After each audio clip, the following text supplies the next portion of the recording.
प्रविष्टियों के ऊपर। ठीक है, ये विषय बहुत ही इम्पोर्टेंट है और ये जो टॉपिक है ये आपके यूजी और पीजी दोनों के सिलेबस पे लगा हुआ है, इसलिए आप इसको गंभीरपूर्वक देखेंगे।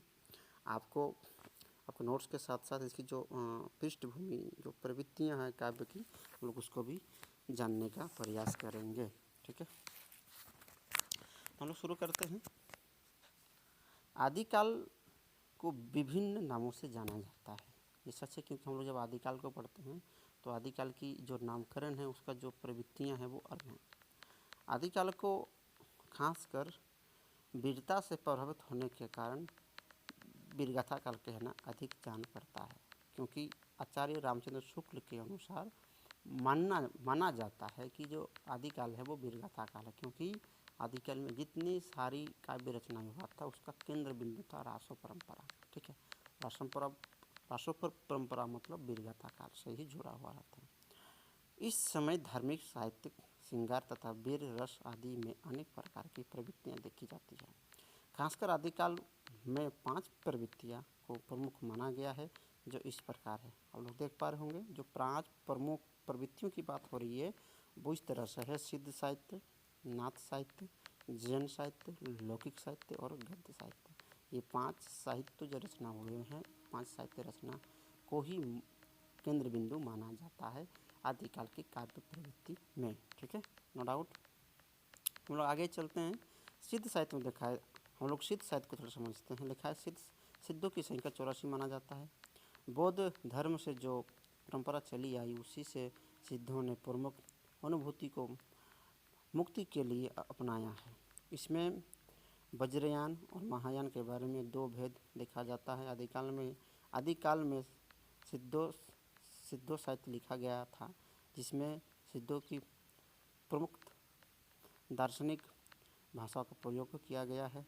सिद्ध लोग हीन जातियों से जुड़ा हुआ है, जो नाम के अंत में पा जुड़ते थे। इनमें से सहरप्पा को प्रथम सिद्धों में गिना जाता है, जिन्होंने दोहा को का रचना किया। राहुल संकीर्तन ने पहला सिद्ध कवि माना है। मतलब राहुल संकीर्तन ने जो है सहरप्पा को ही प्रथम सिद्ध कवि माना था। क्लियर। इस तरह सहरप्पा की चर्यापद, डोंभी गीतिका, योगचर्या है। अक्षर दीपों की रचना किया गया है। इस तरह सिद्धों ने अपना जीवन में मुख्य रूप से कुछ रचनाएं किया था। ये तो रहा आपका सिद्ध साहित्य की बात। सिद्ध साहित्य में आपको समथिंग 3-4 कवि का नाम ध्यान रखना है। सहरप्पा, सबरप्पा, डोंभिप्पा, गीतिका, कन्हप्पा, ये सब नाम है, काफ़ी है। ठीक है, ये सब नाम आपको ध्यान रखना है। अगर आपको कोई पूछेगा कि सिद्ध में कौन कौन से कवि शामिल है तो आपको क्या नाम रखना है, हम फिर से रिपीट कर दे रहे हैं: सबरप्पा, सहरप्पा, डोंभिप्पा, डोंभिप्पा, कन्हप्पा और लुइपा। ठीक है, ये सब इनके नाम हैं सिद्ध साहित्य के प्रमुख कवियों का। हम लोग आते हैं नाथ साहित्य में। नाथों की संख्या 9 मानी जाती गई है। इनमें से गोरखनाथ को पुराना माना जाता है। इन्होंने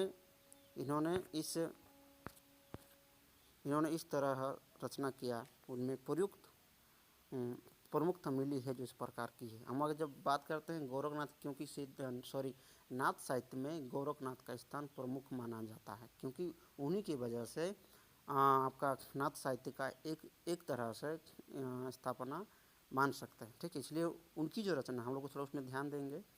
गोरखनाथ की जो रचना है, गोरक्ष विजय, गोरखनाथ का 17 कला, दंत गोरख संवाद, गोरखसार, गोरखनाथ बानी, ये इनकी 5 क्रमशः रचना है। आप लोग देख पा रहे होंगे। इस तरह नाथों ने विदेशी भाषा को रचना में स्थान दिया था। उन्होंने ईड़ा पिंगली, कुंडलिनी आदि का सिद्धों के लिए प्रमुख सावन माना है।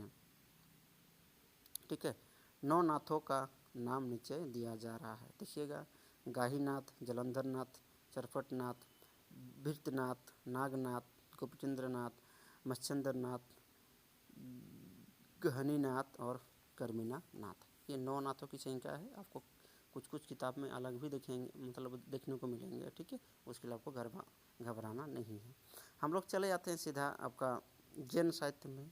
जैन साहित्य जो है, जैन धर्म पर आधारित। हम जब जैन साहित्य की बात करते हैं तो जो जैन धर्म है, ये जैन साहित्य पर, सॉरी, ये जो जैन साहित्य है ये जैन धर्म पर आधारित है। इसमें अधिकांश रचनाएं प्रबंधक साहित्य में लिखा गया है। इसमें प्रकृति भाषा का भी प्रयोग किया गया। सबसे प्रथम जैन कवि के रूप में शालिभद्र सूरि, जिन्होंने 1184 ईस्वी में भारतेश्वर भावली रास की रचना की। फिर आगसू ने 1200 ईस्वी में चंदनवाला रास की।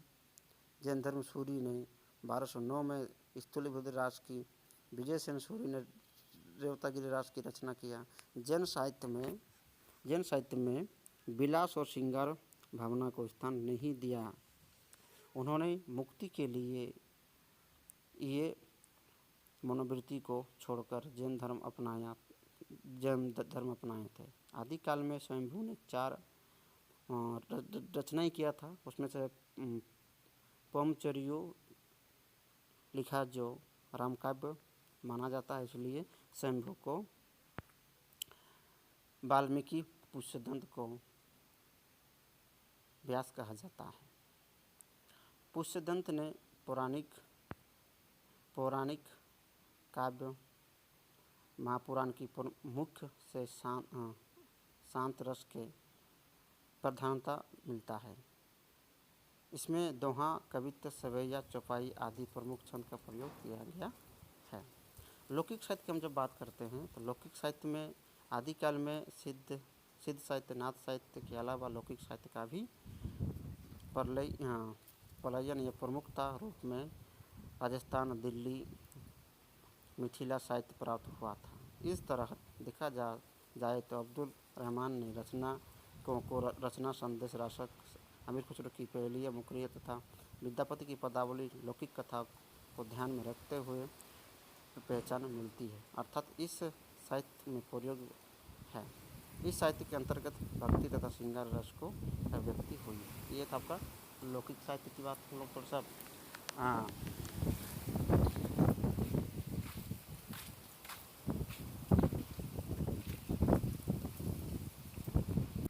अब हम लोग बात करेंगे गद्य साहित्य के बारे में। आदिकाल में पद्य तथा गद्य का विकास हुआ था।